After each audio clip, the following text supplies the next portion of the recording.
It's been a while since I talked about Far Cry New Dawn. In fact, it's probably the least talked about game of the series because most people found it pretty forgettable or chose to skip it entirely. It had been a while since I played this game, and although it certainly isn't my favorite Far Cry game, I don't believe it's a bad game by any means. In fact, of all the Far Cry games I've played, not a single one of them was bad, and all had some great qualities and some not so great. But Far Cry is still a pretty consistently good series, yet New Dawn still tends to get a pretty bad rap from a good majority of the community. So today I'm going to talk about why New Dawn is underrated and may be worth giving a shot. Now before I get this started, I really want to put some emphasis on this because I don't want people to get the wrong idea. No, this game is not better than Far Cry 3 or Far Cry 4. It's not one of the best games in the series, but I think it deserves a little more credit. Just in case some of you didn't know, Far Cry New Dawn is a sequel to Far Cry 5, and it's one of the few sequels of the Far Cry series and the first one in a long time. And in an age where Ubisoft tends to stay away from sequels and spin-offs, that in and of itself is pretty cool. It gives the opportunity to further develop and flesh out some of the characters from Far Cry 5 and give some closure to Far Cry 5's ending. Now, does the story actually deliver?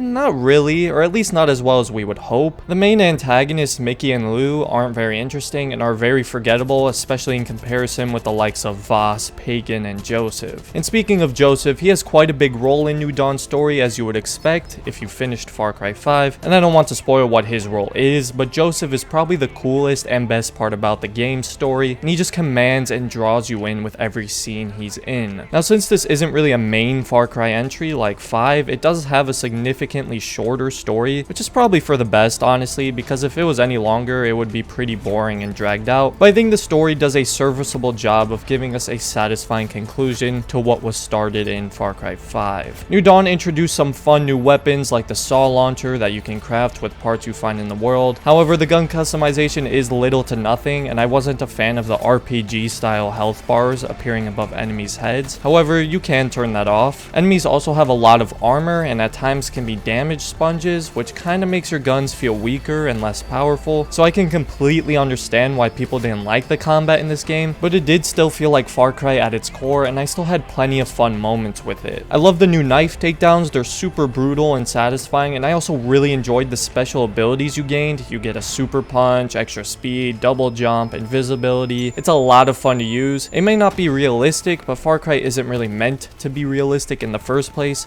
so I enjoyed these ridiculously powerful abilities, and they added more depth to the stealth system and allowed for some really cool and creative kills. I also really enjoyed the setting and atmosphere of New Dawn. It really gives this post-apocalyptic, abandoned feel, while also having a really vibrant and beautiful looking world with so many colors, unique animals, and terrain. The world is nowhere near the size of Far Cry 5, and it doesn't have as many things to do, but the smaller world works fine for the smaller story. New Dawn also brought back the settlement system from Far Cry Primal, if any of you remember that, which is pretty fun to grind for, and it gives you some extra things to do, along with the new expedition missions where you get to travel to a bunch of exotic locations and take down waves of enemies, which is quite fun. New Dawn and its story is also completely playable in co-op, making it the only game aside from Far Cry 5 where you and your friend can both experience the story together, which is very cool, and it makes it a strong option for people looking to play co-op games. New Dawn certainly isn't the best Far Cry game in the series, but it's still a really fun and enjoyable game. I think it's worth it for Far Cry and open world fans alike to experience. But that's just my opinion, and I want to hear your thoughts on Far Cry New Dawn in the comments. And if you enjoyed this video or found it helpful, I'd really appreciate it if you dropped a like on the video and considered subscribing to the channel, since only about 6% of you who watch my videos are actually subscribed. Anyways, thanks for watching guys, and have a great rest of your day.